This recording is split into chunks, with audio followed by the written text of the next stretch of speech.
In New Delhi, the Indian Navy has said that it moved frontline assets, including the INS Vikramaditya aircraft carrier and its nuclear submarines, to the operational deployment post after the Pulwama incident on February 14th. To send a clear and resolute message that forced Pakistan to hunker down near its coast itself. In the first official details on the naval operations during the recent military standoff with Pakistan, the Navy said over 60 warships were part of the rapid deployment in the North Arabian Sea post-Pulwama tension ahead of escalation. The overwhelming superiority of Indian Navy in all three dimensions forced the Pakistan Navy to remain deployed close to the Makran coast and not venture out in the open ocean, a statement by Indian Navy spokesperson Captain DK Sharma said. As already China is blocking India and other nations' decision to make the A-list in the terror groups in UN, now China might warn India on moving its assets near Pakistan coastal areas. The Indian Navy said it passed its largest war game, the theater-level operational readiness exercise or the TROPEX. While the exercise has been put on hold, the Indian Navy have moved ahead its leading warships, including the recently inducted Scorpene class INS Kalvari submarines towards the Pakistani coast. The major combat units of Indian Navy, including the carrier battle group with INS Vikramaditya, nuclear submarines and scores of other ships, submarines and aircraft swiftly transited from exercise to the operation deployment mode as the tension between India and Pakistan escalated, said Captain Sharma. The tensions after the Pulwama incident, which was followed by an airstrike by India at the Balakot training camp, which had spilled over the maritime domain as well. After the Indian Navy deployment that threatened to choke off Pakistan Navy from the sea route, the war drills were conducted in Karachi and the entire Pakistani naval fleet moved away from their home berths. The Indian Navy said the combat assets were moved swiftly as its exercise was already on. About 60 ships of Indian Navy, 12 ships of Indian Coast Guard and 60 aircraft were the part of TROPEX 19. So what do you think of India and Pakistan on a brink of a war? Will India's aircraft carrier and ships will go for battle in Pakistan, run with Pakistan, or this will just accelerate in tensions which will cool down sooner?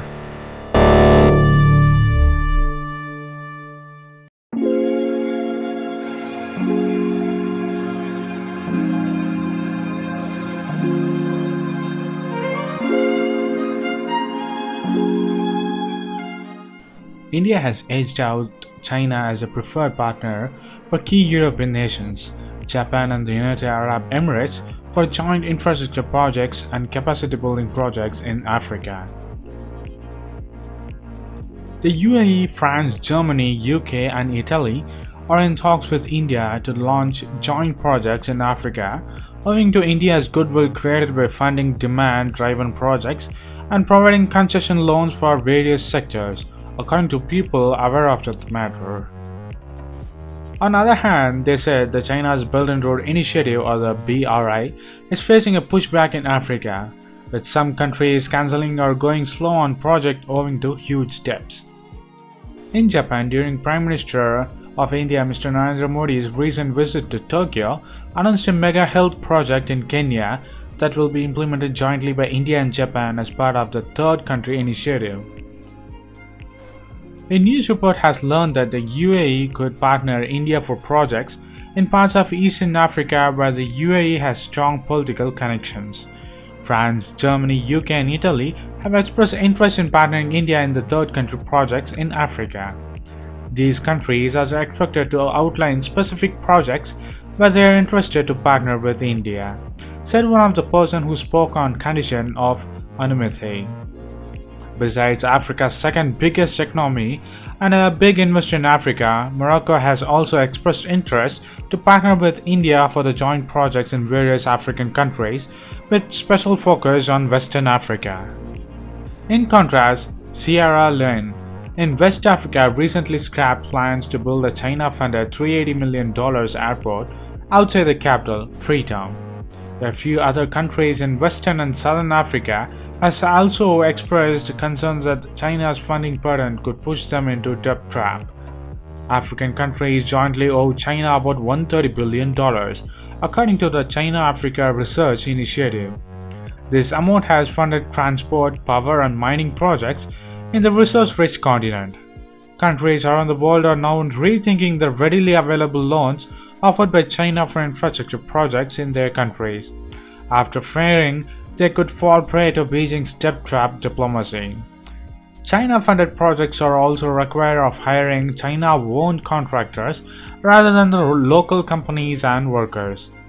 Chinese loans with interest rates of 2 to 3% are 1,100% more expensive than those from Japan at only 0.25 to 0.75%. A Daily Enquirer, a leading Philippine English newspaper, recently reported. Indian model is being and completely driven by demands and requirements of the line of credit or LOC recipient countries. India's LOC offered as a concessional rate currently amounts to $25 billion for 263 projects in 62 countries, including in Africa. This is besides the grants offered by India. Since 2014, the government has emphasized on timely completions of all LOC-funded projects by removing dubious companies who were earlier executing the projects, particularly in Africa. This has also ended pilferage of funds. An official familiar with the projects under the External Affairs Minister Development Partnership Administration told a news company. The top Indian corporate firms are now involved in execution of projects. The PM as well as the foreign ministers have been reviewing status of projects to ensure timely implementations. Also, he said after having expanded sections for which it offers LOC, India sought blueprints for specific projects in Africa from the partner countries in Europe. The new sector includes infrastructure projects such as the convention centers, which were once China's forte, renewable energy initiatives, and defense. India is on the course to implementing a $10 billion LOC announced by the Prime Minister at the Mega India-Africa Summit in 2015, the official site had said earlier, adding that the International Solar Alliance or the ISA has been another instrument to bring India-Africa closer to each other. France is partnering India in ISA. Besides, the telemedicine and teleeducation projects are being implemented on a pan-Africa basis. So what do you think of China might be in shock to see India and other European countries and the main biggest countries cooperating and jointly working to bring up African projects by rejecting China's debt trap? Does India needs to do this to escape from Indian politics? Do India needs to look into India to develop India first, then go around the world?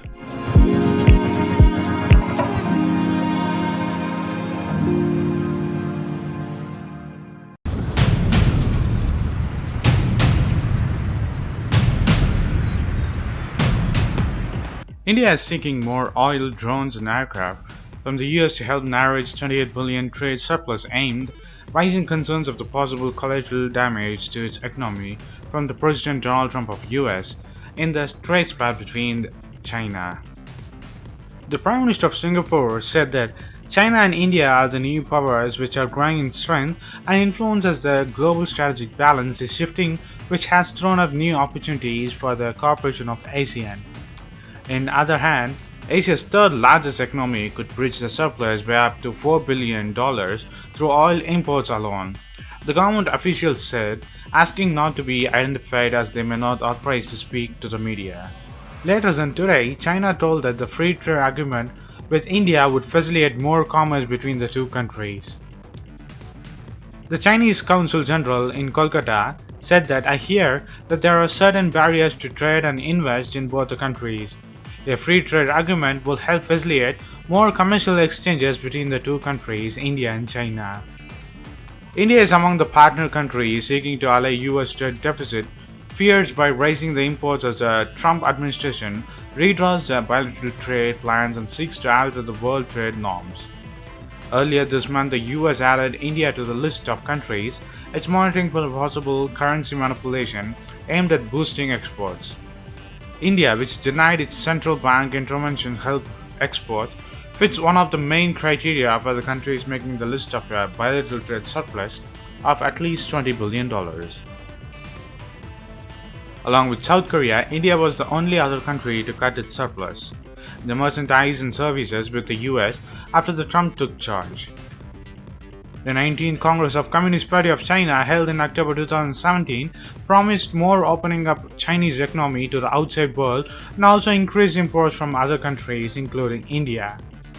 We are keen to import more from India, mostly from the eastern Indian states, said the diplomat. He also said that the educational exchanges between the Indian and the Chinese university was another area for both the countries to work together. On the informal summit between the Indian Prime Minister Narendra Modi and Chinese President Xi Jinping, he said that the Indo-China relations would get boosted on the back of these meetings. India's merchandise trade surplus with the US in 2017 fell 6.1% to $22.9 billion, mostly helped by more than double imports of aircraft and parts from the US in the fiscal 2017 to $4.24 billion, data from the India's Commerce Minister shows.